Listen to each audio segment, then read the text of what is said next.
Seconds. Good morning, good morning, good morning. We have made it to Sunday, the beginning of the week. You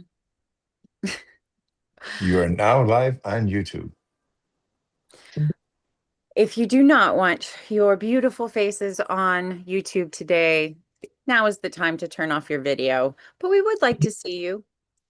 Welcome to Sorting Soup Book Club, Sunday Seconds, where we go over what we read on Thursday with a little deeper discussion. And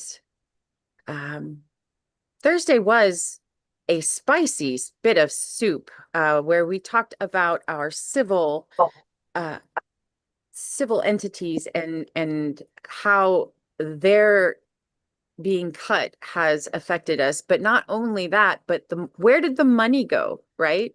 The money that was going to us is now going to ICE. So we have a lot to go over, y'all. Busy. That's right. Is there anybody who would like to just start us out? Does anybody have anything that they need to get off their chest right away? No? Well, all right then. We are in chapter 7. We're in chapter 7? Yes. Yes.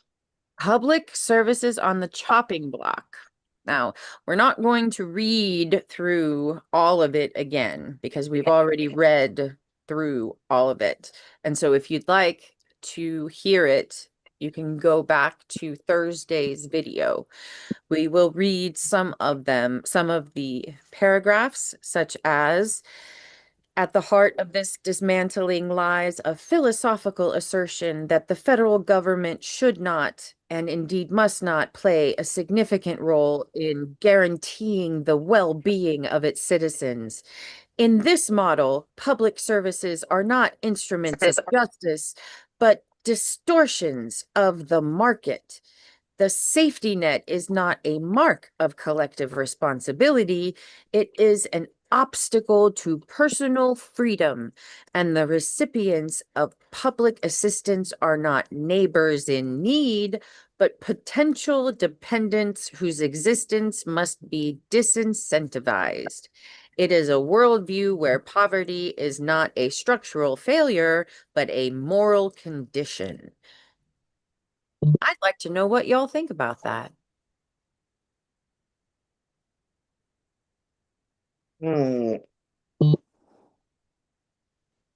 I was posting in the chat. I didn't hear what you said.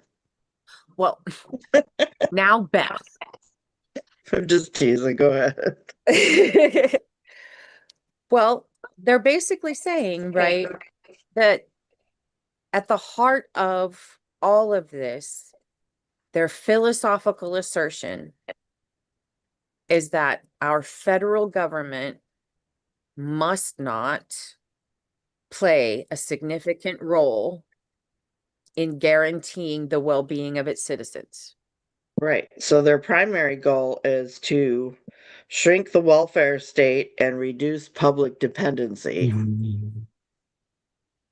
But what they're saying, okay, so our belief is that government's role is, what is our belief? What is government's purpose? What is government's purpose? The government. Oh, good morning. Good morning. Uh, Government purpose is, okay, when we pay the taxes, they have this structured organizations where they protect us. Food, all these industries, like for instance, food industry, they need to be regulated, okay? Yes. EPA need to be regulated, and you name it. Even the health industry need to be regulated because all these mergers. I'm sorry, I just got it started. Cecilia, you can explain it better than I am. No, you're doing it. Robin, you're doing it. You're saying exactly what you're saying exactly what I was Maybe you implying. can put it more better in English. I understand. I understand. Good And morning, I am Robin. just I'm I oh my understand. God, I'm so You're just stressed waking up. out. I'm gonna grab the coffee You get coffee, girl. It's and okay. wake up. I understand. All right. Oh, So okay, good morning. what we're saying is it is government's responsibility with our tax money to regulate our food to make sure it's healthy, our health care to make sure we have it, our roads to make sure that they Education. are, there, education to make sure our, kids are educated because we pay taxes, right? If we didn't pay taxes, then it wouldn't be their responsibility. If we didn't give them our money, then it wouldn't, then this wouldn't be, a thing. Okay. That's just my own personal input. But if y'all have other ideas, please, that's what I'm asking for. I'm asking, Okay, can I put in 2 cents for the education? yes, please. Give Okay, me five. education is should be provided to everybody. It should not be, this is going on thousands of years. If you look Indian history, these Brahmins, so-called very high class, what they did, okay? They kept it, all these uh, scriptures with the way, with all the knowledge, and they're still trying to do that. They do that, okay? So that nobody can get the education. They're the only one have the education. Other people get some, they have like a 4 classes and they classify you by your skills. Okay, so that, but here in the United States of America, we, since we come from all other countries, we were lucky. Not anymore. Okay, when I got my parents came, my education was free, almost free. I could be a doctor. Yeah. I didn't want to be a doctor. Okay, I couldn't see the blood. Okay, Okay. but I got in food. All right, so.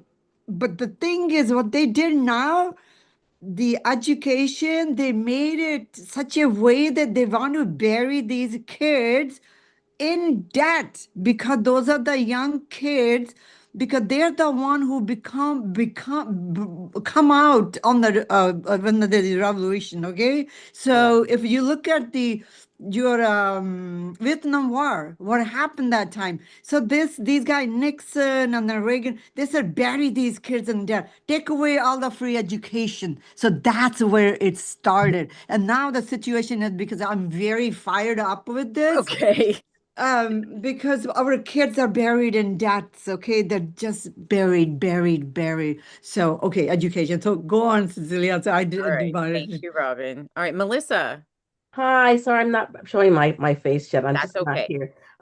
Just recovering from a cold. But no, I think two things. I think it is for the common good. That is why we have government. And but I don't think that the proponents of Project 2025 believe that at all. I don't think they want an income tax. They want to get rid of income tax. And I think it's a combination of social Darwinism and libertarianism, which makes libertarianism more Machiavellian in a way, I guess. But I think it's social Darwinism. It's like, which isn't really a real, I mean, I don't think that will ever play out well, except in the TV show Survival. I mean, it's just, Survivor. But no, so I think that's not what they want. They don't want our income taxes at all, let alone to provide for the common good. So how do our roads get fixed? Oh, we just go out and fix them. I mean, we have our Oh, little groups of people who are our little friends who all share in our income. We have just sort of like having little gated communities or feudal right. systems. And we have a feudal lord. A feudal lord, of course. Because that is where they want us to go back We're to. going back. We're going back. Yeah, Thank you, oh God. Melissa. Thank you. Kathy, you're up next. I was just going to say that part of the public education is so children aren't, how can I say this? Even though your parents aren't doing well, it doesn't mean you can't do well. gives opportunity to everybody to better themselves. You're not held to the sins of your parents. You can overcome them and move forward. That was part of why we had a public education. That was part of the promise. And then roads, they want to make everything toll roads. Which makes no sense because they have to have people to get to their businesses to make these, like, they need people to drive to factories to make things to sell to people, and then people have to pay a toll to get there. That makes no sense. None of that makes any sense. So yeah, that's what they want. And toll roads are not always the best roads. Let me just say, No. As an avid traveler, they are not always the best. But thank you, Kathy. All right, Julie, you're up next. Good morning, everyone from St. Paul. This has triggered in me a little bit of what I just read. I'm working on resolutions, and a friend asked me if I could look into the GOP resolution process. Okay, and so I did, and I haven't gotten very far, but it is interesting. One of the first things that I read was to privatize TSA. It's all about the money. It's all about the money. Going back, they want to privatize everything, but not be accountable for anything. At least when we have our tax dollars tied to our public services, we can go back and we can say, "Hey, I'm paying for this," and they don't want that. They don't want the accountability. But who and how is it all going to get paid for up through a private companies? That's my 2 cents for the moment. Thank you. That's right. That's right. All right, Robin. Oh, yeah. I agree with Julie. It is money.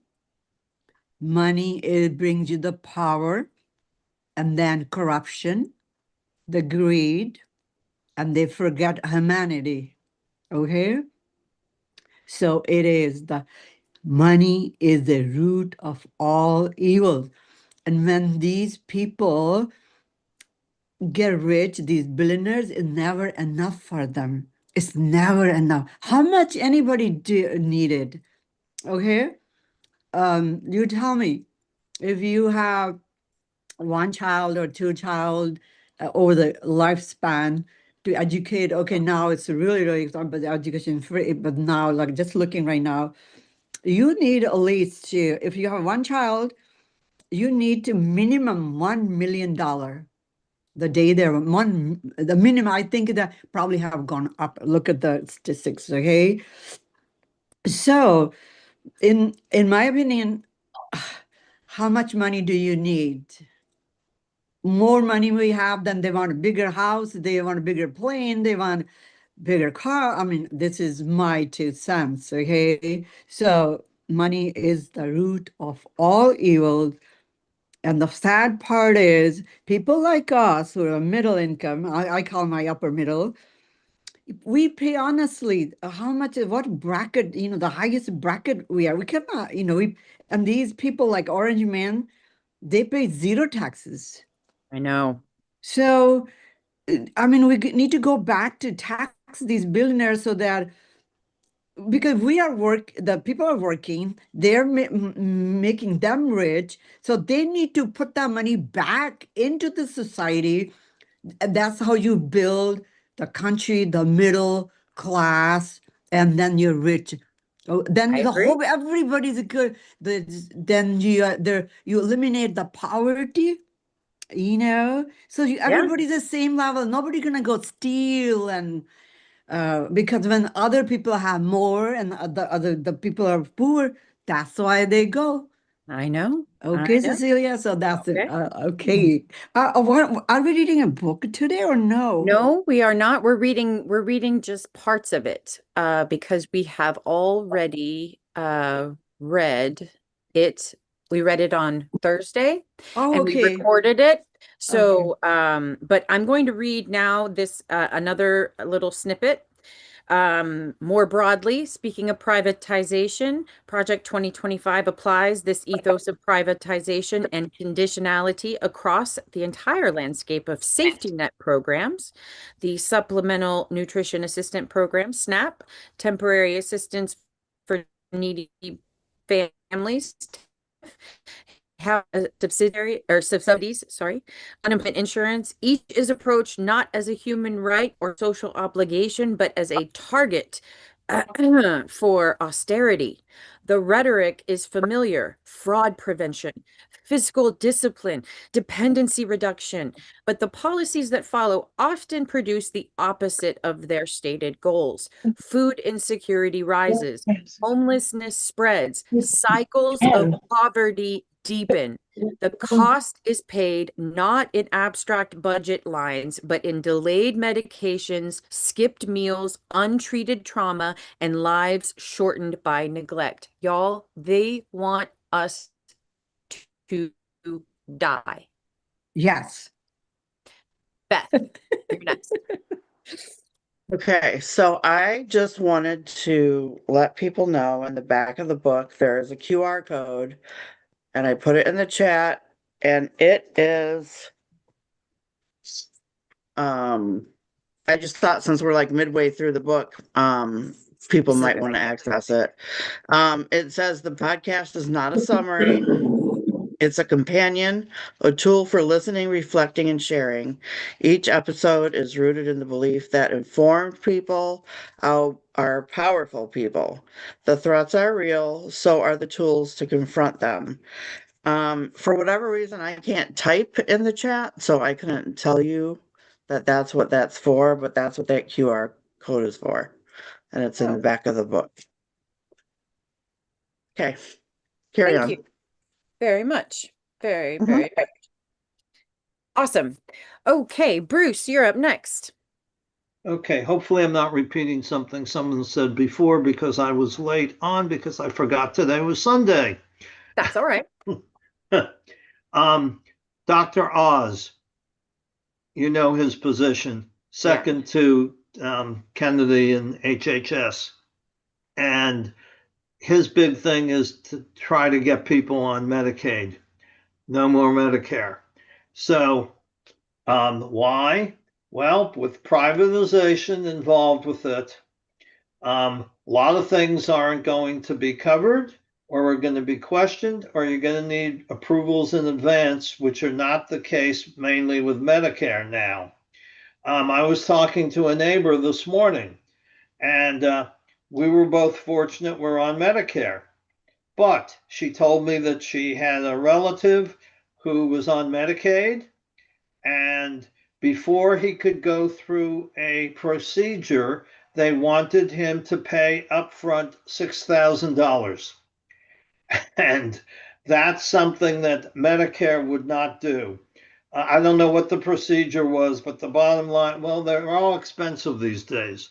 So we've got to keep government programs where they're not being privatized, because that's just an example of problems with privatization. They want to get money. I mean, look at the charter school issue. I'm familiar with it in Florida. You know, these people want to get money out of public education. In Florida, it's still considered public education. But for instance, I had a client years ago who was in real estate type of business, and he might have mentioned something about charter schools right when they were starting or something. I don't remember. But it turns out that after we won his case for him, it went up to the appeals court 3 times, but we did win on a real estate issue. He wound up in the charter school business. And what did he do? He built the buildings and was able to rent them out to the charter school, where the charter school was paying him for the building, which was privately owned.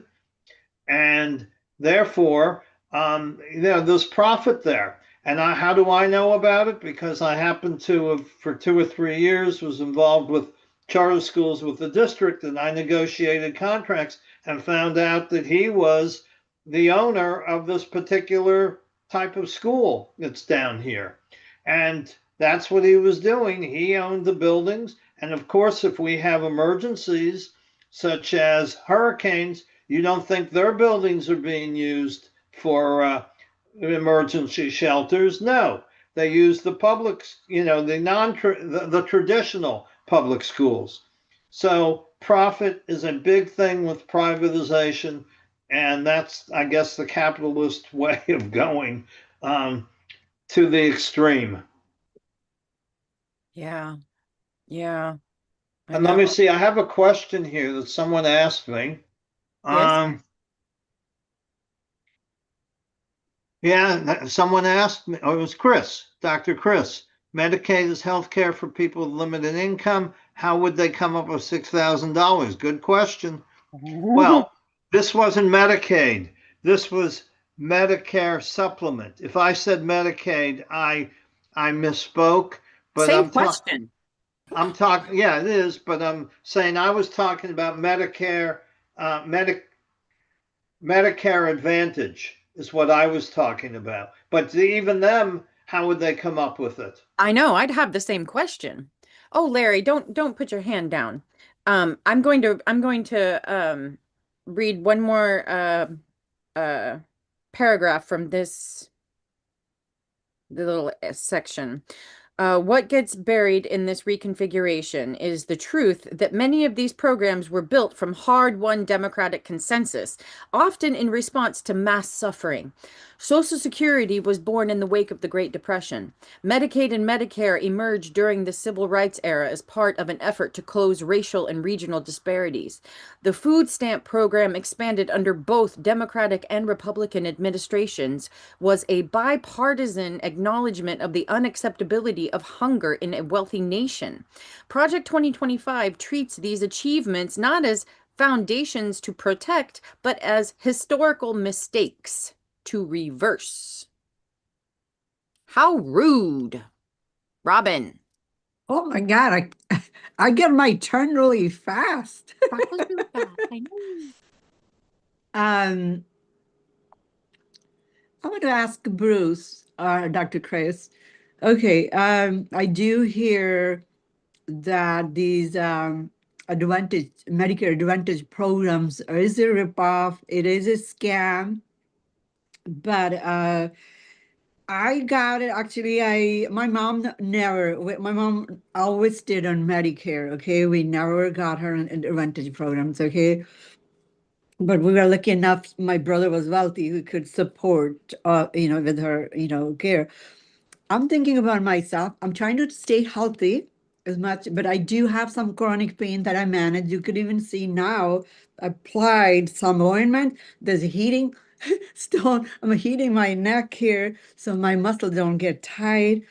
Otherwise, I get so much pain. And when I try to correct this, they try to burn my pain-causing nerves. And this doctor, I fell in love because she looked like my daughter. She messed me up more. So I had these shingles. So I have to live with these shingles every single day. They don't leave me. It's like 8, 9 years. Okay. So my question is, I have an Advantage program. The reason I have it is because when I used to go with my mom, I couldn't go see a regular doctor. I have Blue Cross Blue Shield, and they won't cover any. They said no. So then he told me you take a United. So I took a United. I've been pretty happy with them because I'm not using them much. I just go once a year for my eye checkup, or I don't even go for eye checkup anymore because my daughter is there, and the primary care, that's it. So one thing I like Lifetime. They cover my Lifetime, and I love that gym. So I don't know. Maybe I should switch back to the regular Medicare. Can I do that? Can I I don't do know. Open season Yeah, might be the only time. Okay, so I have to wait till another year. Like I said, I'm And still pretty healthy. there's I a woman, don't. okay, Robin, during Mhm. Coffee and Conversation, there's a woman named Linda Human. She does this for a living. You should ask her. Okay, This is her job. So okay. her name is Linda Human. Sounds good, Cecilia. Thanks. You're welcome. Larry, you're up next. Oh, you unmute me automatically? Well, whatever. I'm happy. I know we Okay. have the power here. It's pretty My cool. only original reason to raise the hand was to point out that what Bruce was talking about was Medicare Advantage, and they in some states have failed, or they've denied a lot of coverages. The Advantage plan, Medicare has its own problems, but you're usually in pretty good shape if you have Medicare and supplemental. Costs you more money, but yada yada yada. Oh, good My, idea. we could get into a subject here where I could talk for a long time on what does government owe us, but we don't have that conversation. Basically, the purpose of government spending money is to take care of the things that we can't take care of individually, or should be that we can't easily take care of, or it is more efficient to take care of through government than individually, such as patching the potholes in the road or healthcare or whatever. And I don't have a problem with people getting rich. It's how they get rich. And I've lived for a long time, as some of you can also share that story. But in my experience, in a small rural community, the people who made the most money also put that money back in and help with programs to help people. And it was kind of a badge of honor, Exactly. when people would come and ask you, can you give money to the little league? Well, sure, I'll buy your uniforms, yada yada yada. But that does my problem is with people who got rich by denying something to someone else that they didn't need to do. Like Bill Gates, he got rich by shutting business purposes, shutting people out of business, and then the court got involved, and then Bill became a really good donor to the rest of the world. So, but I don't see that happening with Elon or any of the silicone guys. Right. Um, but if you want a good lesson in world economics and everything, Jeffrey Sachs just put out a thing a day ago. It's like an hour long, and he covers so much stuff in there uh, that people should know but don't.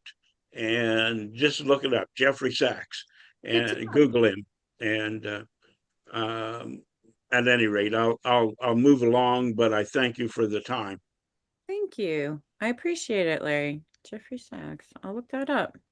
All right, Melissa, you're back up.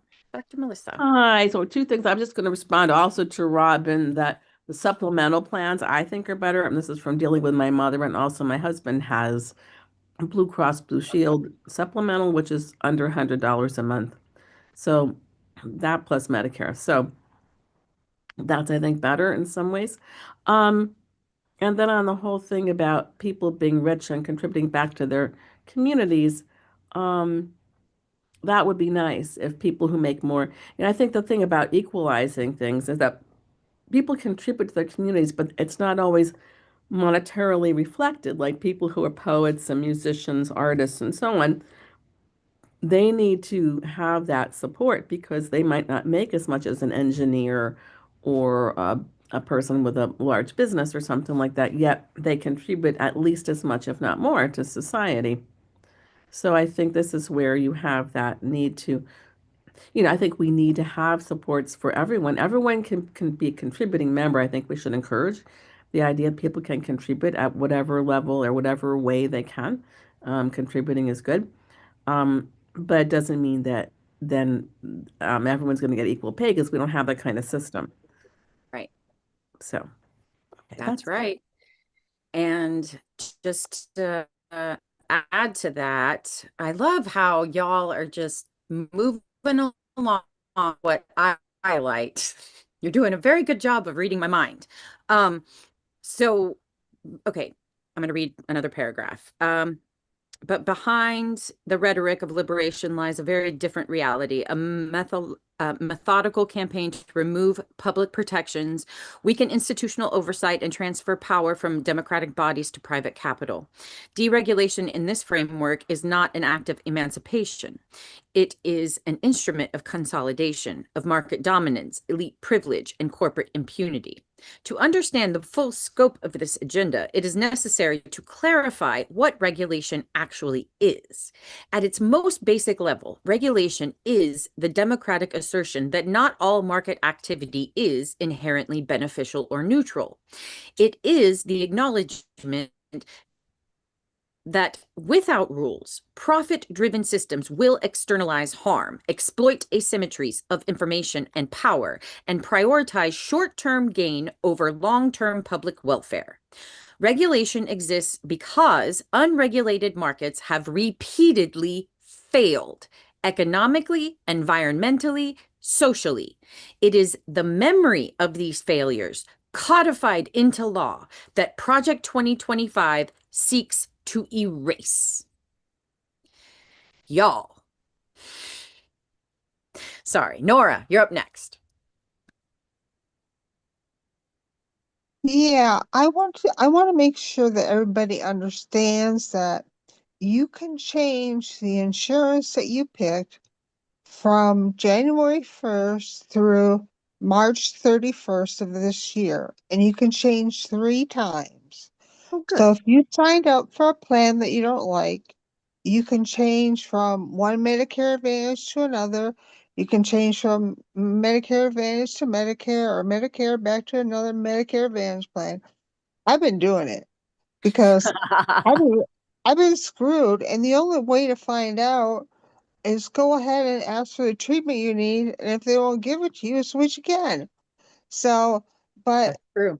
I just caution everybody when it comes to choosing a plan because Medicare in particular is so complicated. There's so many parts, so many eligibility rules and timelines to sign up for supplements and how you qualify. Like they use underwriting within the first 6 months. I mean, after the first 6 months. So if you don't sign up for the supplement within 6 months, you may never get it. I mean, it's so intricate and so detailed, and that's why we're doing a presentation that's going to cover Universal Medicare, the ACA, Medicare, and Medicare Advantage, and just touch a little bit on Medicaid.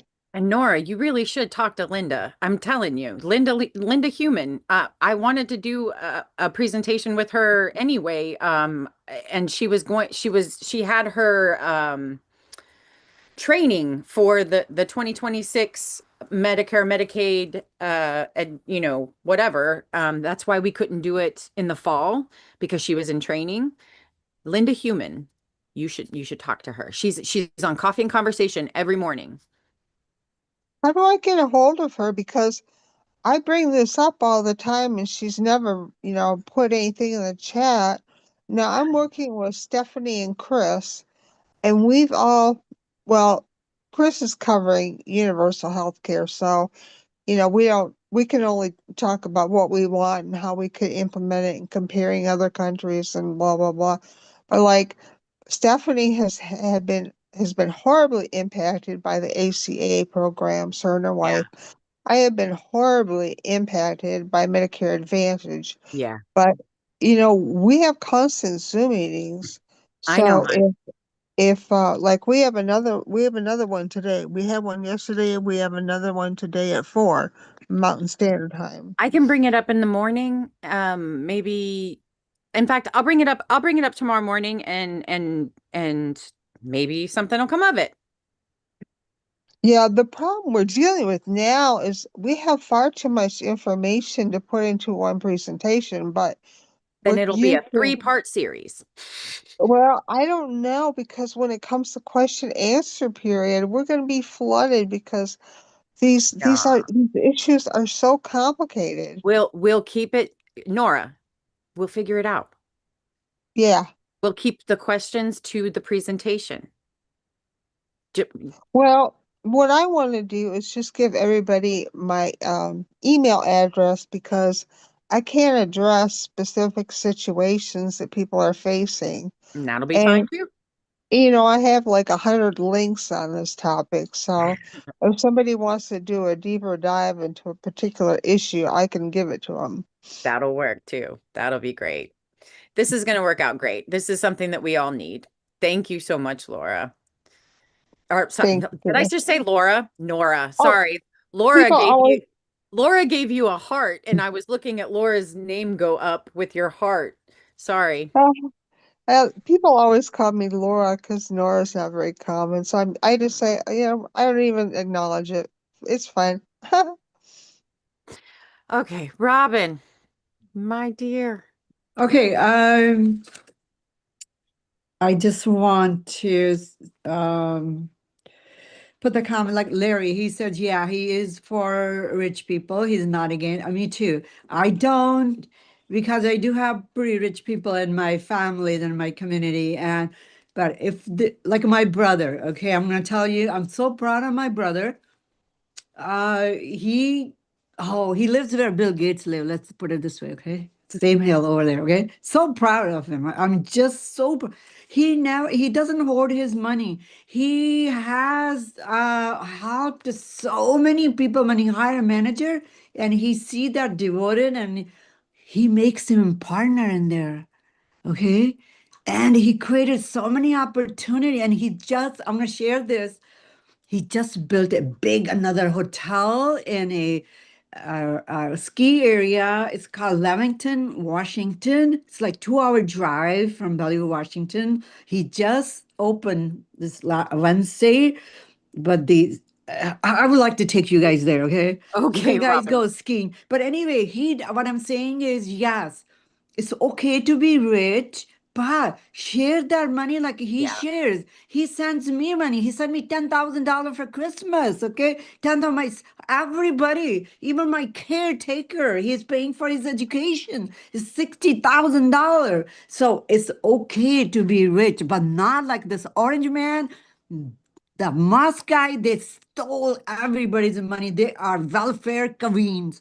Those are Okay. biggest welfare. Well, Okay. Robin, now I know why you bought everybody lunch.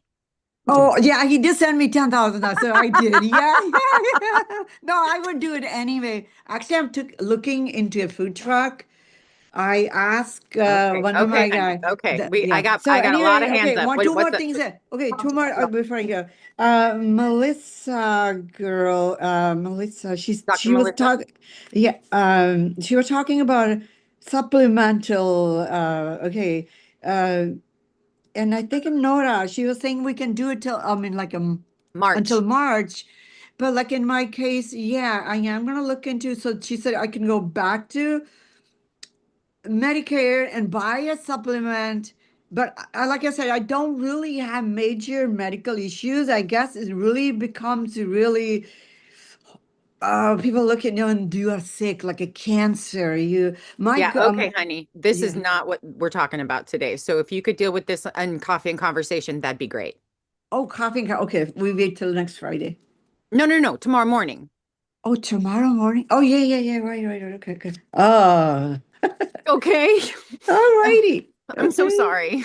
But I mean, we just can't talk about your Yeah, it's a big topic, Cecilia. Big topic, universal health care and all Yeah, that. I know, Yes. hun, but we're not okay. I Okay. love Okay. you, but we're not. No Can you worry. talk No to them worry. tomorrow morning? No worries. No worries. No worries.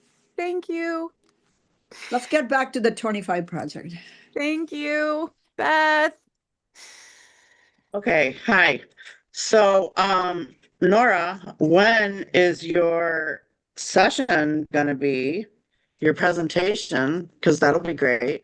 And also maybe you can put a phone number in the chat for like Robin, who she needs to call. So she can talk to them about her plan Oh my gosh, yeah. switching. Why didn't I think of And that? also, I'm wondering if Robin's brother needs another sister. Hey,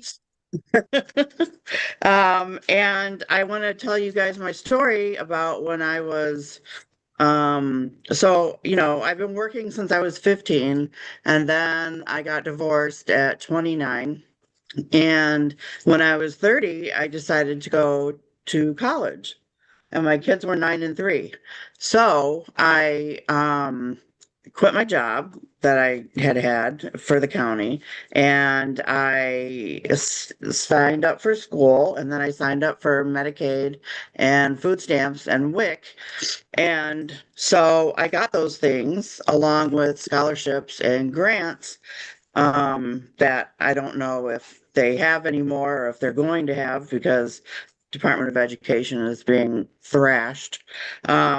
But anyway, after I graduated from school, I went to my caseworker and I said, "Hey, I got a job, I got insurance, I got money, I don't need the benefits anymore." And she said, nobody comes in and cancels their benefits.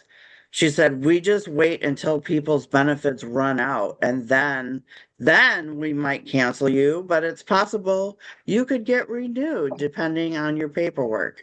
So when people say like people are taking advantage of the system or it needs to be revamped, I think the problem, at least back then, was my caseworker, because she was encouraging me to stay on it for who knows, another year or two before I got cut off.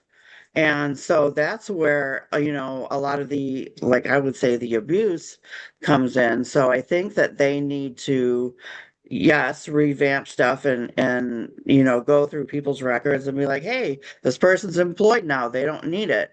Like, not just depend on the people to send in their requests to cancel things, Can but you put that in so there in the water? huh? Go on, go on. So anyway, so yeah, so it's definitely the government is supposed to help people. Definitely there needs to be some change. But I was, blessed to be able to do that. And so that's just my story. Thank you, Beth.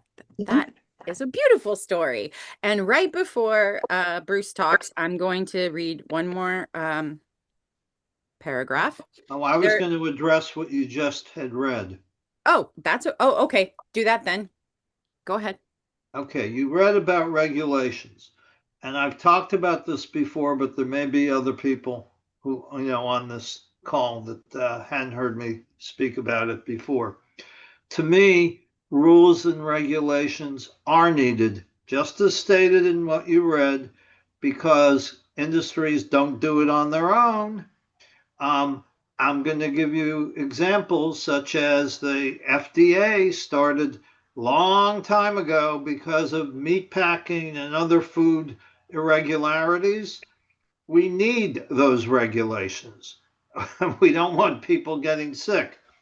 I remember the first environmental day when it was President Nixon, a Republican, started the EPA, Environmental Protection Agency. Ruckelshaus, a Republican, was the first administrator or director, whatever it was called, of that agency. Why?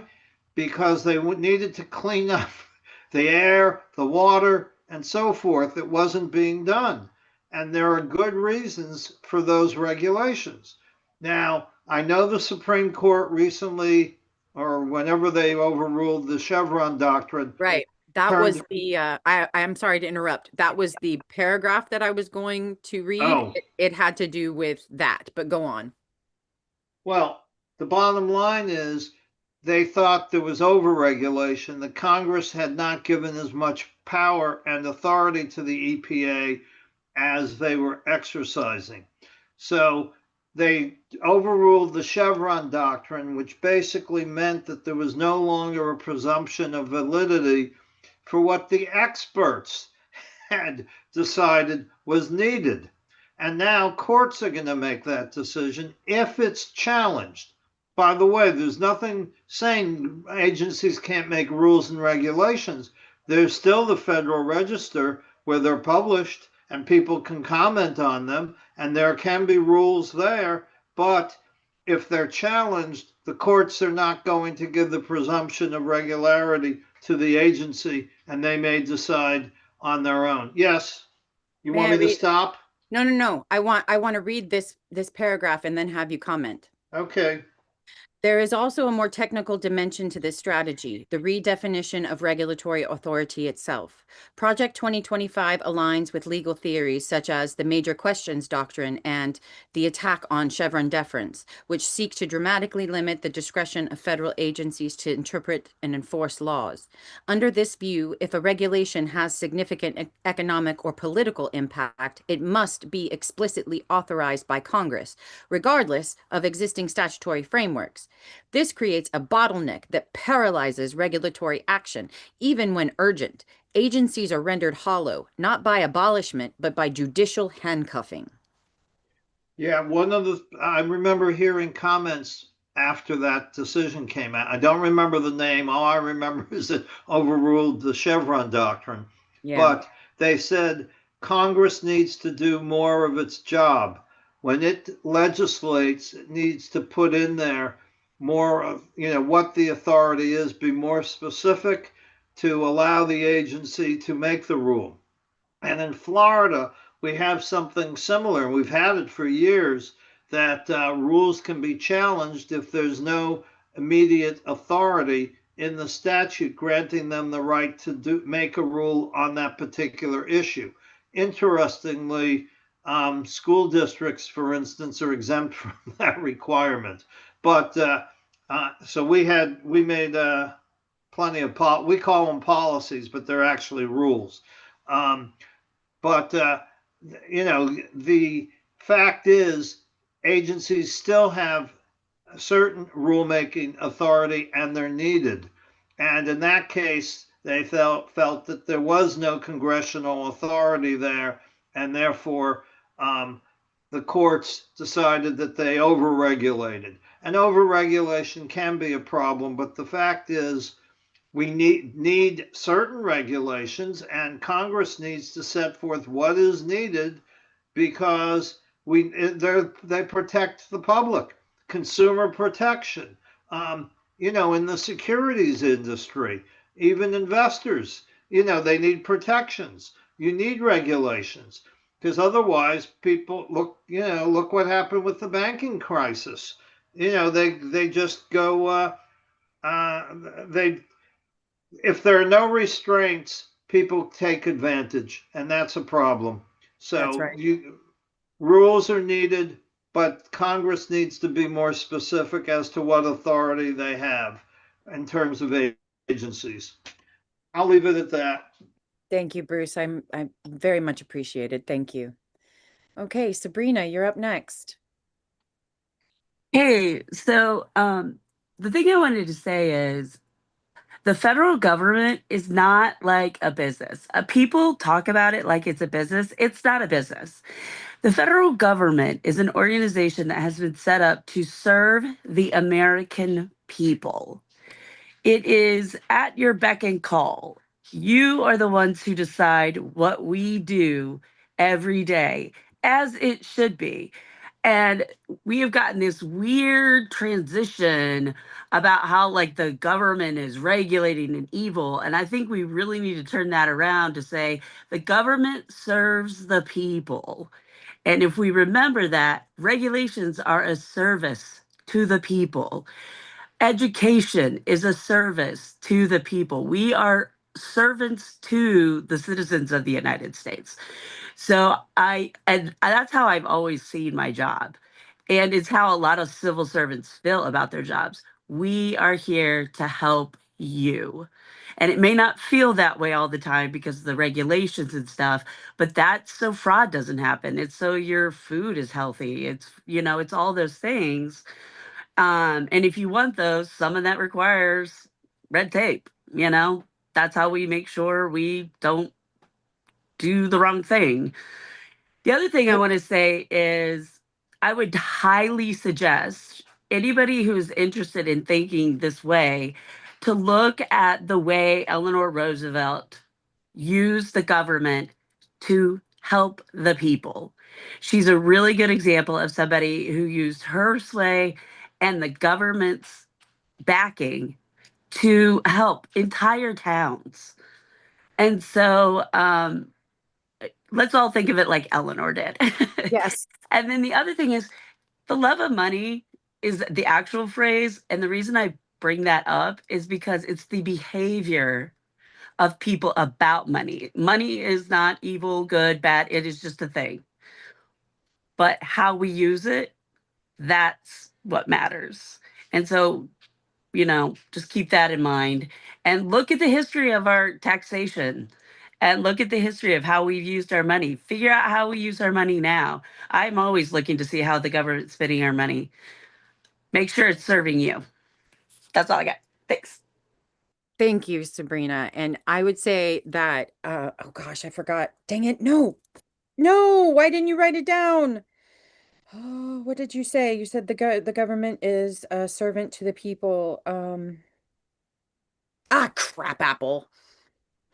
I'm sorry, guys. Happens to us all. It does, but I really wanted to. It'll come back to you. It'll come back. Okay, Sabrina, you were awesome. That was exactly what I wanted to say. I wanted from you. Thank you. Okay. Real quick, before Julie, I'm going to read another paragraph, and then hopefully what I wanted to say to Sabrina comes back.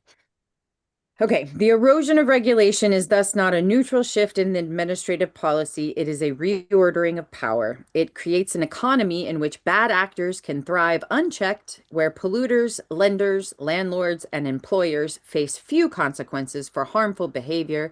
It destabilizes public trust in the institutions designed to protect it, and it widens the chasm between those who can navigate a deregulated world through wealth and influence and those left to bear its consequences without recourse. That's why he fired and got rid of all of y'all. Sorry, that's what I wanted to say. That's why he wanted to get rid of all of our civil servants, because of what you just said, Sabrina, because that's how you look at your job, because that's how most civil servants look at your job. He wanted to get rid of you. Okay, sorry. That's what I wanted to say. Okay. See, it came back to you. It did come back to me. Julie, you're up next. Did I get you? You have the power here. I don't really need it. I just unmuted through you. Okay, so much to say here, but I'll try to stay on topic. Yeah, I'm with Bruce. I totally, and Sabrina, I think we absolutely need regulations, and they absolutely want to get rid of them so they can have free reign. And what that does is we're back to the fiefdom, because we are at the mercy of the very rich and powerful, and the playing field is no longer even.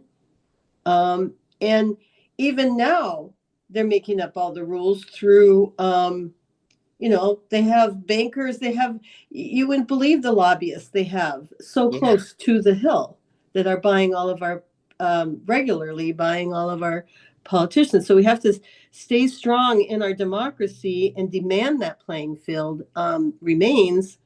We had an instance just Thursday here. It's kind of the flip of what Bruce is talking about, how, giving the agencies more power. We have the Public Utilities Commission here in Minnesota, and it's 5 people. There was a law passed by the people through our state house. It's a carbon rule to clean energy by a couple of years from now. I'm bad at all the facts unless I'm reading it, but just going from, they went after the definition of what is clean energy. It's obvious, solar, wind, but now there's people that want to burn things. Oh, come on. Yeah. Well, the PUC went along with them. Oh, They went along with them this past Thursday that apparently burning is okay. It's not okay. So that was an instance where the agency actually overturned what the people had already voted on. So I just wanted to kind of sneak that in. And that's all I had to say for now. Thank you. Julie, I wouldn't be surprised someone challenges that in court. I hope so. We have some strong environmental lawyers here. MCEA is the organization, and they're working a lot on the data centers now. And it's like if we get ourselves in the position where we're the beggars of the rich, and that's why I have differences with you know, I guess the viewpoint that the rich are all good because I don't think they're all good. no, I'm not saying anybody. I'm just saying that we can't depend on the scraps left over. And we can't depend on their charity. Nobody wants that. We don't want rich charity. We want the even playing field where we all have a say and we don't have to go begging and even when we do have regulations sometimes the wealthy can buy themselves out. So Yeah, that's another issue, a side issue. But it's a big one because think about Elon Musk and the Starlinks and how intertwined he is with our satellites and our government right now. Or even the data centers that he's built in the cities and the like the pollution that he's caused. I mean, there are people that have died as a result of the pollution in the cities and the towns. Y'all. Absolutely. We need regulations. That's bottom line. We've got to have them. Yeah. Thank you, Julie. All right. Dr. Melissa, you're up next. Yeah, I'm responding about the well, partly to what Beth was saying about her case manager when she was in that position with government services there in her town.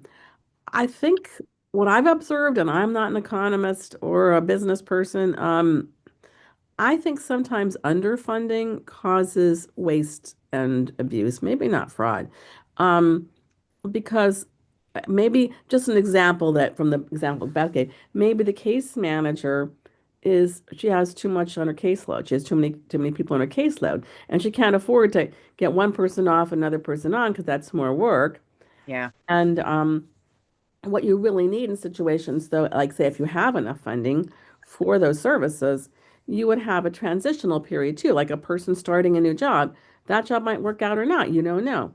Or starting school, they might decide they don't like that school. They might take a few months off and go to a different school. So I think it makes sense to have a transitional period with these services, which a lot of services do have like a spend down period or a transitional period, like with disability. There can be a period like that, and also where you sort of pay back what you didn't.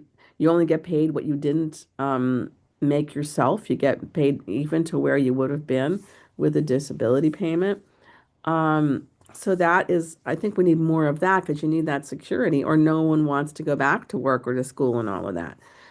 It's too scary. And a lot of the problems we have now, right, with the reinventing government, and which I have to attribute to Bill Clinton, who was more like I guess a moderate Republican would be now, who really took a big bite out of mental health in Massachusetts.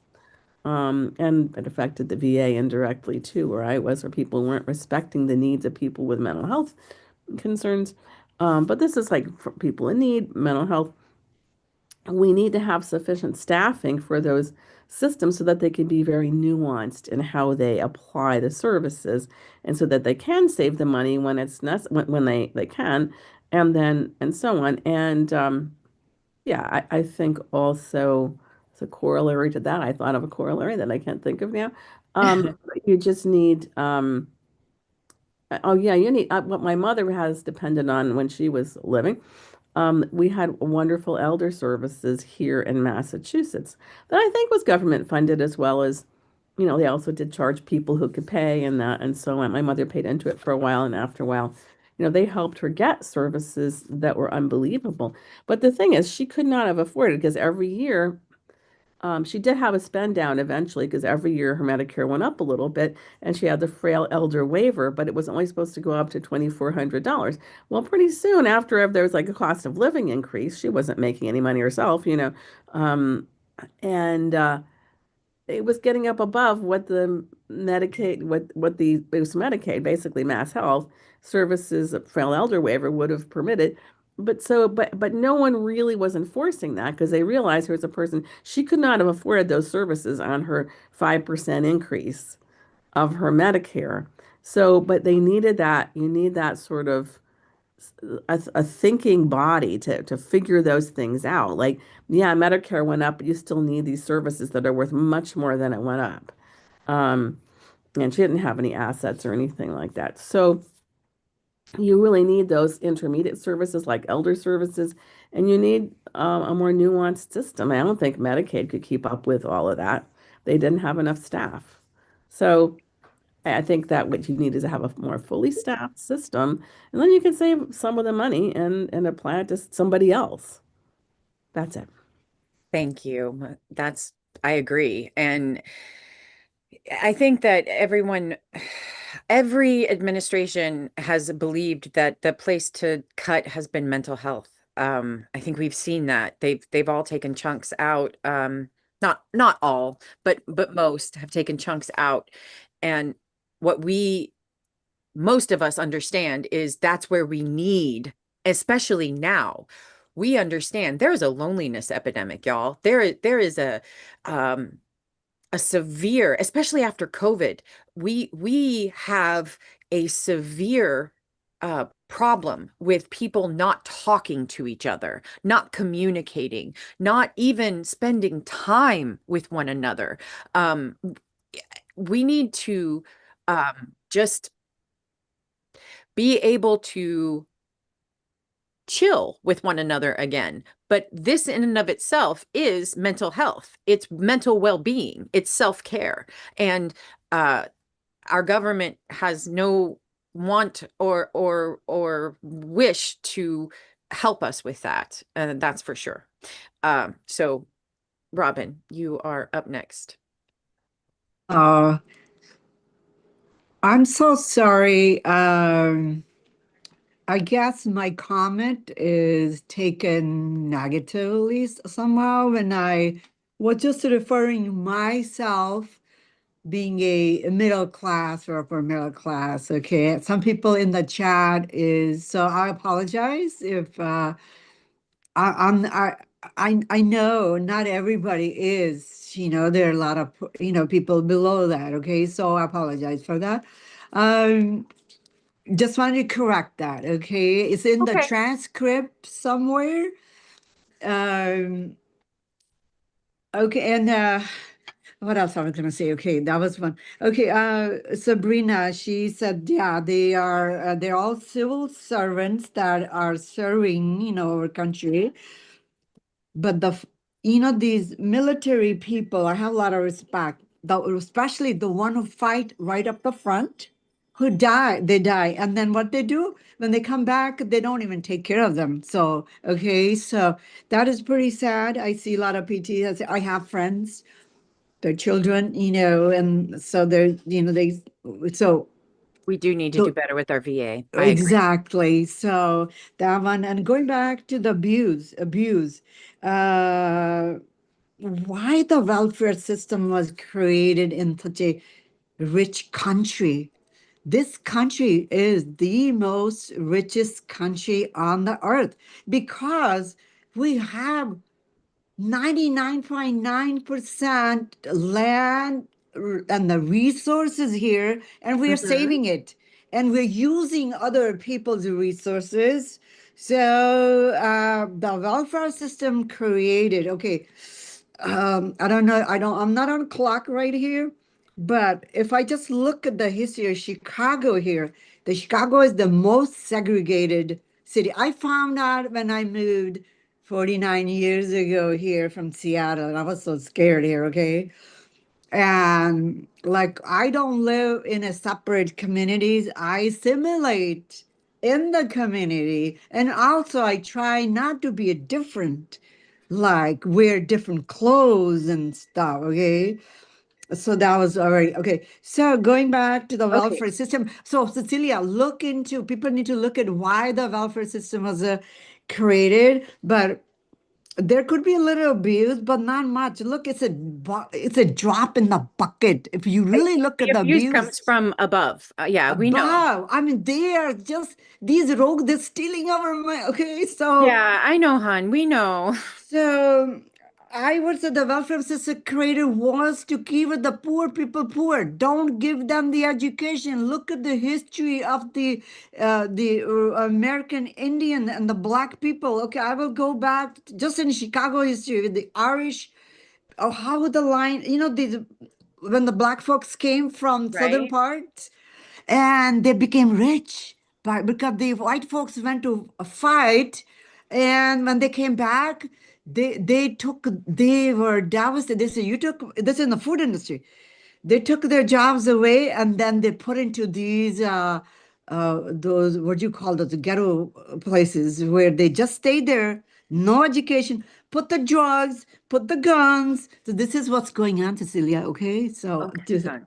okay, yeah, so let's read about why the welfare system was created. Okay, I could see their abuse because there are a lot of immigrants. They come, they take refugees in, and I am against. I'm for. Robin, honey, Yes, yeah. I got more people with their hands up. But thank you. Thank Okay. you. Dr. Chris, you're up next.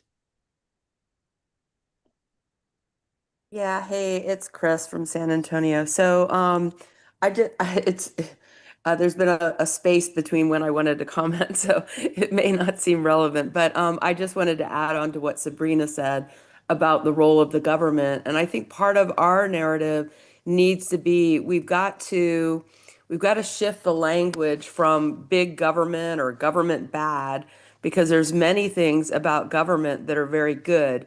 One of the things that I've seen people talk about when they're, because language matters, is you talk about publicly funded services or taxpayer funded services. So instead of saying government, you say publicly funded, meaning, or taxpayer funded, meaning it's what we choose for our taxpayer or public funds to go against.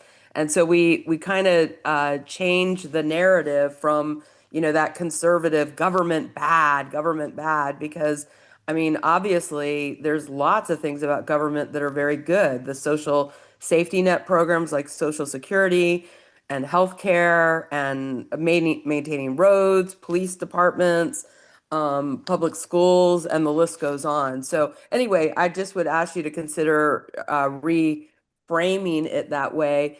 Because when you think about the group that says government bad, right? I mean, a lot of this started actually even before Reagan, but it really got amplified during Reagan. Um, government was Reducing government was seen as a way to reduce taxes, but reduce taxes primarily for the rich. So, anyways, that's all I have. Thank you very much. Okay, two more quick paragraphs. So, sorry, Bruce, real quick. These actors do not simply benefit passively, they are actively involved in shaping the policies that enable their profit. Think tanks, lobbying organizations, and political action committees affiliated with Project 2025 operate as vehicles for policy laundering, translating corporate interest into public legislation using the language of liberty, morality, or fiscal prudence to mask what is, in effect, a coordinated campaign of extraction. It is no accident that the architects of Project 2025 include powerful financial donors and ideologically aligned business leaders. The dismantling of the public sector is not an unintended consequence. It is a strategic investment. Beneath this elite tier are those who are presented as the intended beneficiaries of the project, the ordinary Americans, the forgotten men and women, the patriotic taxpayers framed as the overburdened by a bloated bureaucracy. They are promised lower taxes, greater autonomy, protection from government overreach, and a return to traditional values. But what is delivered is far more precarious. The loss of public services, healthcare, housing assistance, food programs, consumer protections hit these communities first and hardest. The state retreats, but the market does not fill the gap. Instead, insecurity grows. Bruce, you're up next. Yeah. As to what you just said, if you don't pay, you don't get services. I see what Florida is like, and we don't have a lot of services that are in other states because we don't have an income tax. Yes, they have sales tax and all, but it doesn't make up for it. Plus, and this goes to what Julie had talked about. And Robert Reich has written about it a lot in his Substack, income redistribution. And when you have regressive taxes, it hurts the poor worse than the wealthier. And I don't believe in socialism, but I don't believe capitalism should go crazy either. I think that everyone needs to have a certain level, and that, yes, allowing capitalism does create ability to innovate and for people to, do certain things that it's worthwhile doing. However, there needs to be, and this is especially through the tax system, the tax for the billionaires was really disgraceful, and they need to give tax breaks. I like the ones for the tips. I like the ones for overtime. You need more of those, and even the ones for people owning homes that they did away with. People paying income tax in other states. Those are the type of things. But we need a redistribution of income, and a tax system is a way of doing it. But I'm not against having wealth, but it needs to be more evenly distributed.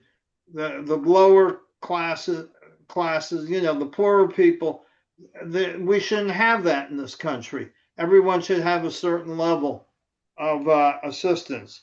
And what Chris said, I think, is good statements. Remessage it to publicly funded programs. And if you don't put in enough, you're not going to get efficient results. I mean, look what's happened when Musk and Doge did those cuts, and they just said, oh, we have too many people here. We're going to cut this. We're going to cut that. It creates inefficiencies. They didn't look at that. And and in fact, in certain agencies, I had to rehire people because of the way those cuts were made. So yes, you need those inspector generals and others who evaluate programs to see that they're run efficiently to serve the public. But you don't just cut. I mean, look what they're doing to the Department of Education and what they did to USAID. Right. Those programs are needed, and you don't just cut them, and you're not going to have the results that are really needed to benefit people and serve government. It's a question of values. My values are that government is to serve and people need to have assistance. It's not, laissez-faire, we'll do what we want, which is what the attitude is of some of the wealthy. And I think some of the Republicans, I don't know that they're really Trumpers, but they like the idea of what the Republicans have stood for over all these years, which is, for the most part, not income inequality. So That's my 2 cents on this. Thank you, Bruce. I appreciate you. Sabrina, you're back up. Hey, so yeah, Chris is right. And another thing I would say is, yeah, especially about the efficiency, a lot of the government, surprisingly, a lot of programs are actually underfunded when it comes to those social programs and stuff. And so, and overfunded in other places, military. And so, yeah, we definitely need to fix that kind of thing. But also, I hear people saying, well, you know, the Republicans have a way to basically brainwash their people. And I'm not advocating that we brainwash our people, but it does feel like we could be better at communicating and and uniting to some degree under some pretty basic stuff that would help like 80% of Americans. I And agree. so, you know, I don't know if we have that or where we're missing it with the Democrats and the communication, but the government is great and is absolutely underserving people right now. I mean, and we know that because if we look at places like France or England or anywhere else, they have all these extra things and they hold us back with things like the minimum wage and limit us. And the government needs to stop working for the rich and it needs to start working solely for us and only them equal to us. Like everybody gets equally served. Um, and by that, I mean all the same opportunities, even if you don't take advantage of them, everybody gets them. You don't have to take advantage of it, but everybody gets them. Right. All right, that's all. I will say this, and I don't mean to bring it up, but 80% of America saw the raw footage of the Renee Good shooting. And in today's day and age, that is unheard of for 80% of America to see the same thing. Because we all get our stuff from different things, right? We all watch different things. We all use different streaming services, watch different news services, etc. So for 80% of the United States population to see the same video, Dr. Chris, they saw the original version. The original version that was put out by what's his butt? The guy who shot her. And that video and got there and over half of that 80% agreed that it was not a good shoot. So I'm just saying that if we can communicate 80% to 80% of America, we know we can, right? We did it. We communicated 80%. Now, granted, that was a viral moment, and it's going to be really hard to duplicate, but we know we can do it. Julie Austin, you're up next. Okay, I'll be quick. I just wanted to go back to the oversight regulations. As we all know, that with Doge, one of the first things they did was get rid of the inspector generals. And you know, the oversight, I believe in Sabrina's case, we need more oversight, less oversight, you know, and under the Biden administration, they actually wanted to hire more IRS to go after the big guys that were cheating on their taxes. But that was one of the first things that came off the table in some negotiation for some reason. So yeah, oversight, proper oversight, not the oversight that we have going on now on Capitol Hill, but proper oversight is absolutely necessary. And I think that was all I was going to say. Thank you. Julie, Yeah. under Biden, they actually did hire more IRS people to go after the wealthy to, you know, audit They them. did. And under Trump, they let them go. They fired them. He beefed up the IRS. It was and he beefed up the VA. Like he really had those working better than they had been working in a long time. At least to my knowledge, people in my life told me that. Right. And with the, the haste, I think it was Ben Franklin, haste makes waste. You go in there with the chainsaw instead of the scalpel. And I believe Obama used to say that. You got to use the scalpel. You can't just go plowing through and just like what happened with Doge, besides taking all of our personal information in the process. I Right. still don't trust any of that. Anyway, so yeah, there's some um, major differences in the way that people are thinking here about all this, but the communication piece is still at bay. We need to solve that one for sure. I agree. Thanks. Thank you, Julie. All right, Robin, before I'm going to read one more paragraph real quick. And this is, instead of reading all of these paragraphs, because it does, I'm going to read like the first sentence of several. Nowhere is this more evident than the racialized impact of public service cuts. In the same way, gender dynamics play a critical role.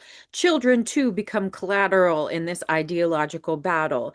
At the farthest margins, the impact is even more severe. Disabled individuals, the elderly, refugees, undocumented immigrants, LGBTQ plus youth, formerly incarcerated people, groups that are already vulnerable to institutional neglect, face outright abandonment.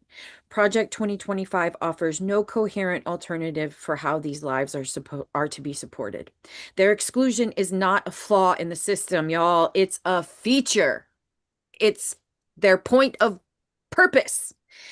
Their presence is either erased from public concern or weaponized in culture war discourse, where their suffering can be reframed as proof of a broken society rather than a broken policy. And we know they're so good at that, right? Robin, you're next. Oh, sorry, babe. You got the power. You can unmute. Oh,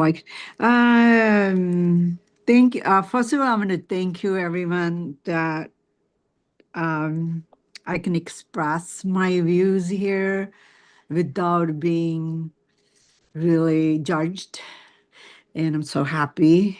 And I am for all truth and hardworking, pay taxes, and I am against anybody that I find who's corruption, who take advantage of our little girls and boys. So this is where I stand. And also, I'm going to make it clear, sometimes being a second, English is my second language. It's not my first language, okay? And if I say something wrong, please correct me. If anybody has a problem, and I am very, how would I say? I speak my mind. I don't craft my words, but I do get in trouble later. I get trouble with my family, my friends, you name it. But once they know who I am, then they become my lifetime friends. Okay, so I just want to clear that. I have no intention to hurt anybody with what I say here, but I'm very happy to have a platform where you guys don't judge it and you let me speak my mind. Okay, so going back to the fair share paying taxes. That 47, Mr. 47, he never paid a single penny. And he always do this bankruptcy. Even the tower that we have here, look at the history. Yeah, I He know. never paid a penny, okay? So we need to take that away from him somehow, I okay? would like to do that. I would like to take that away from him. I hate having a Trump Tower in Chicago, y'all. I hate it. And he changed his name. That's not a real, I'm not gonna say his name. He changed from Brump or something, that was Trump. different. Something else. But he had to pass his parents, his grandparents. Look at the history. They owned brothels. They're not people of character. Okay, they're not people of character.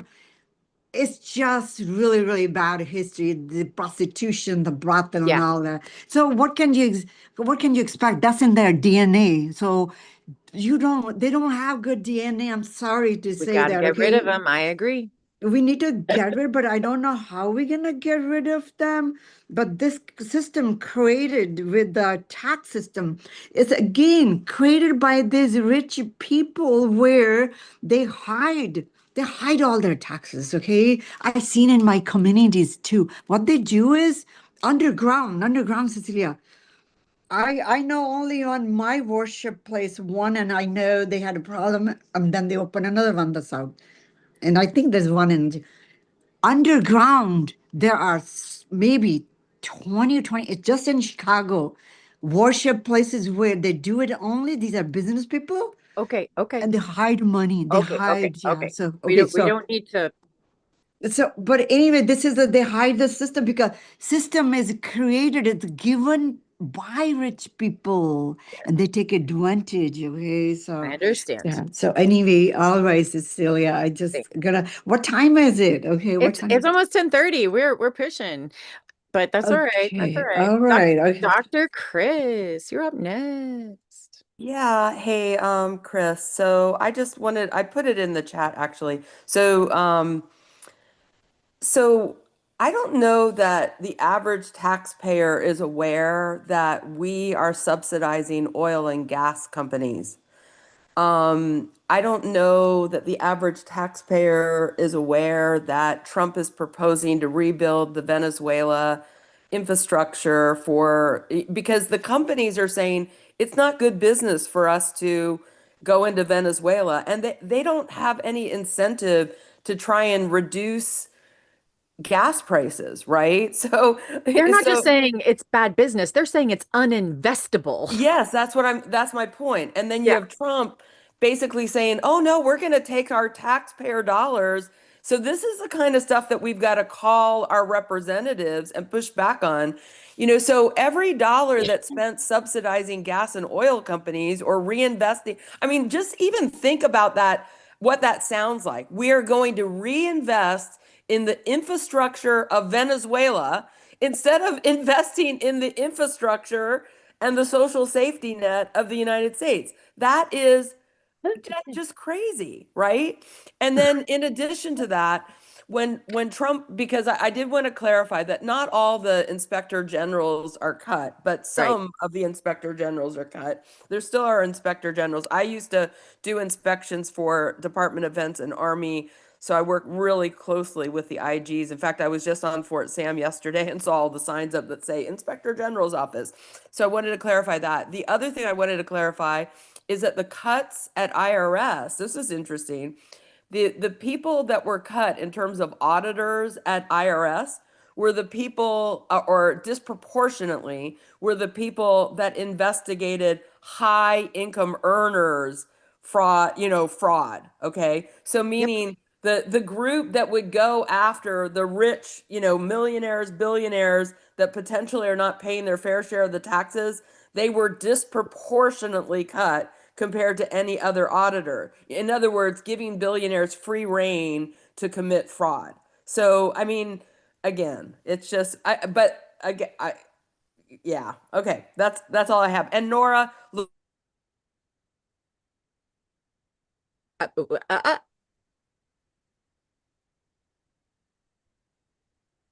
Did she go blank? Am I the only one who lost her? No, I can't hear her. Okay, just making oh, sure. I froze a little bit. Sorry, my internet's acting up. Okay. All right, Joan, you're up next.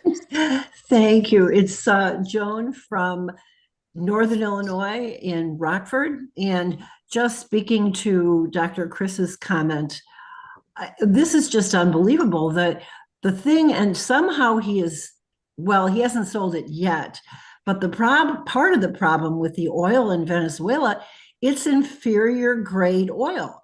Now you can rebuild infrastructure, but what do you do to the oil itself? Are people not getting that, or am I missing something? I cannot believe. And he will figure out some way to force them to do this. I mean, what he will pose to them, it's frightening. It's frightening. He's going to push until he gets what he wants. Unbelievable. And yes, of course, he got rid of the people that would be auditing the wealthy. Now, just, anyway, that's all I'll say. I vented. That's it. Have a Thank good you. day, That's all right. everyone. Somehow we have to save our sanity. It's getting more difficult by the day. I hear you. I hear you. Thanks, everyone. You're welcome. Dr. Chris? Yeah, I just was going to comment to, oh, who was that? Joan, I think, that just spoke. Yes. So just to clarify the whole oil issue, because I didn't know a lot about oil until I started getting more involved in politics. But so the U.S. oil they produce what we call like this sweet, very high quality sweet oil is what they call it, as compared to what is happening in Venezuela. But keep in mind that most of what we're powered on in the United States is the dirty oil, because all of our processing centers and in other words, because there was a shift away from oil and we were moving towards more green energy, the U.S. companies didn't invest in the type of refineries that would process what they call the sweet oil. Okay. So really that oil that Venezuela is producing is in fact the kind of oil that powers most of the United States, but there's no incentive for the oil companies to bring prices down. That's what I don't think everybody, like, I don't know if you remember right after COVID, we were, gas prices were way up, and Biden had reached out to the oil companies. Actually, even before that, when Trump was in office, he reached out and said, "Hey, I need you to bring prices down." And they're like, Nah. no way, man. Our job is to our stockholders. Like Yeah. our job isn't, we're this is pure capitalism at its best. So we don't have any incentive to bring prices down. So Yeah. anyway, just kind of keep that in the back of your mind as you're thinking about all this. But I wanted to clarify the different kind of oils. Which is why when Biden came into office, he opened up the floodgates and we started drill baby drilling even under a Democratic president. And prices did go down. And that was good. It was good for everybody, even though we increased our renewables under Biden. He did it the right way. He increased both.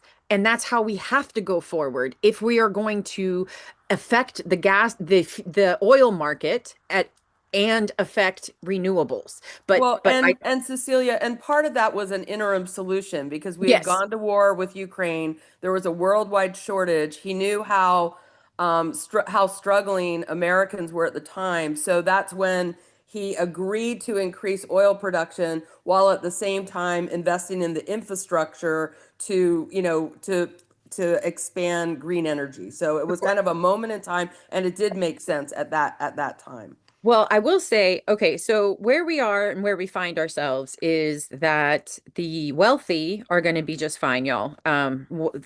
I will end with reading this. And still the beneficiaries are protected. The tax loopholes remain open, the regulatory hurdles are lowered, the privatized alternatives, boutique healthcare, elite education, gated communities, security contracts thrive. Those with capital simply exit the system they helped dismantle, leaving others to live amid the ruins. It is a form of political parasitism, draining the public of resources and legitimacy, then retreating into privatized domains walled off from accountability. In this system, upward redistribution becomes naturalized while downward harm is individualized. The media coverage focuses on budget savings, not evictions. The political speeches celebrate independence, not desperation. The metrics of success are stock indexes and GDP, not human well-being or democratic resilience. And in the vacuum of empathy and structure, suffering becomes background noise, acceptable, inevitable, and invisible. which is where sharing our stories is going to be so important. Why it's so important that we are going to need to get these stories of what's really happening to people out and into the social media sphere so that people can see it and know it. Okay, Robin. I mean, wow, I get, okay, maybe I'm the last, Yeah, we're going to end with you today. Yeah, thank you, Dr. Chris, explaining dirty oil and sweet oil. So we in America, it's all dirty oil everywhere. I mean, that's why they don't want to. No, we produce sweet oil, but we run on dirty. Okay. The Middle East, Middle Eastern countries where, a lot of oil, right? We're still getting a lot from them, right? We get most of it. Yeah, from them. Most of it. Okay. So, it is how are we going to get, oil, this is where the environmental issues is, right? I mean, this green gases, whatever that. So, it is a big game here with the rich people. Okay. So, stove, like they won't promote electric. If you go buy a stove, mostly the electric one would be more expensive than the other one. So the people like us will go with the gas one. But I noticed that we have a lot of allergies in my grandkids have allergy, my kids have allergies. I thank God I don't have it. And when you put the air purifier in your house, like like especially my daughter, she has cats and she has all these Dyson purifiers. So Yeah. when I do turn the stove on, she doesn't even do cooking. This is my youngest child. So when I turn even the stove on, that Dyson goes crazy because there's so many particles of the bad particles are emitting there. And she will be upstairs when I go visit her. She's not even. She said, "Mommy, what are you doing?" And I said, "Well, I'm just trying to detox myself, and I do have incense on. So, I'm just telling you that how these oil." It's gonna be years before you can get rid of the oil, have natural like solar energy or windmills. But guys, you can see our weather is changing because we are consuming way too much energy, Cecilia, myself too. Look how comfortable I have become inside, and we want comfort, so everything is heated. So anyway, environment, it's a big toll. But the gas, they're powerful. Those Koch brothers, they're powerful. They're the one who's funding the heritage. I So know. I think we're all going to have to get a lot more uncomfortable if we're going to save our it's environment. gonna get worse before it gets better. And like I said, this country is very, very young. It's Yep. only 250 years old. I know. Okay. No, And we're just babies. yeah, and Russia they do want to destroy us. So people need to get into their heads because they hate America being.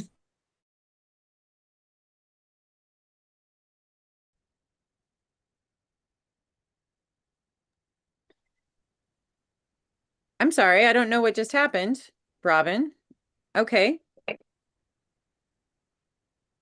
Well,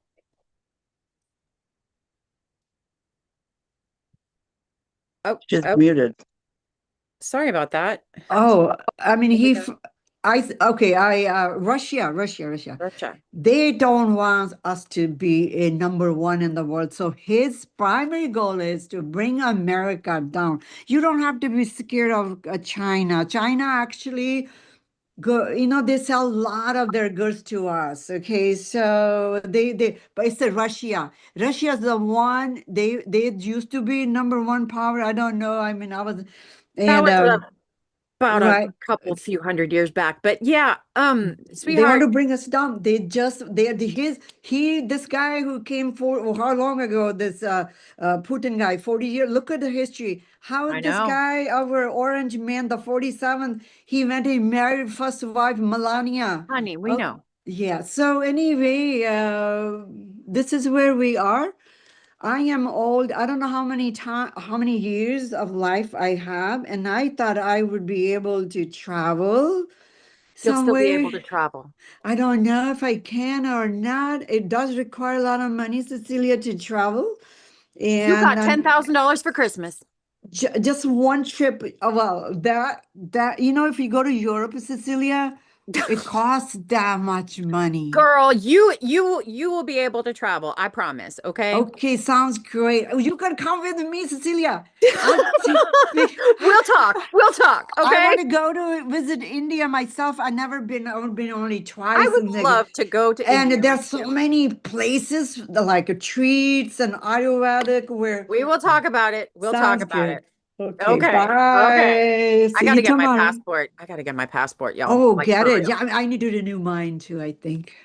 I gotta reprint Okay, that. okay. All I'm right. All right. all right. On that note, thank you, Robin. Okay, y'all, we have talked a lot today about public services. What are they? What is the role of government? Why, especially here in our democracy, here in the United States? What should they do with our taxes? And what does this GOP, this regime, want to do with our taxes, right?